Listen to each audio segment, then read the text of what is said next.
बड़ी खबर आ रही है। आज जारी होगी उपराष्ट्रपति चुनाव के लिए अधिसूचना। जगदीप धनखड़ के इस्तीफे के बाद ये पद खाली हुआ है। उपराष्ट्रपति पद के लिए चुनाव होना है और बड़ा अपडेट इस मामले में यह आया है कि आज ही उपराष्ट्रपति चुनाव के लिए अधिसूचना जारी की जाएगी। यानी अब जल्द ही उपराष्ट्रपति पद के लिए चुनाव संपन्न होगा। जगदीप धनखड़ के इस्तीफे के बाद यह पद खाली हुआ है और अब अगले उपराष्ट्रपति के चुनाव के लिए अधिसूचना आज ही जारी होगी। अनूप गुप्ता हमारे सहयोगी जुड़ गए। जी अनूप, क्या जानकारी? जल्द संपन्न होंगे अब उपराष्ट्रपति पद के चुनाव?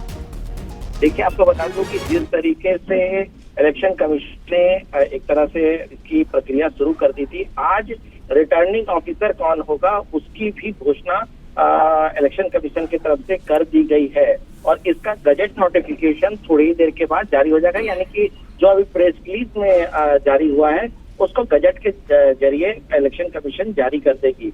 जहां तक बात है, चूंकि जगदीप धनखड़ का इस्तीफा हुआ है और लगातार इलेक्शन कमीशन जो है वो लगातार एक जल्दबाजी में है कि जल्द से जल्द जो है इसके चुनाव करा लिए जाएं।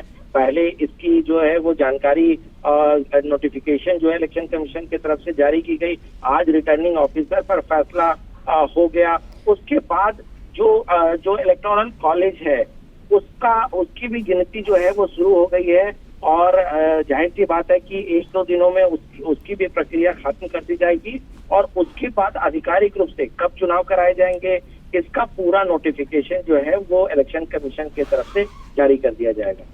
जानकारी के लिए बहुत शुक्रिया आपका अनूप।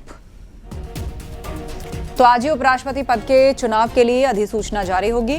जगदीप धनखड़ के इस्तीफे के बाद यह पद खाली हुआ है।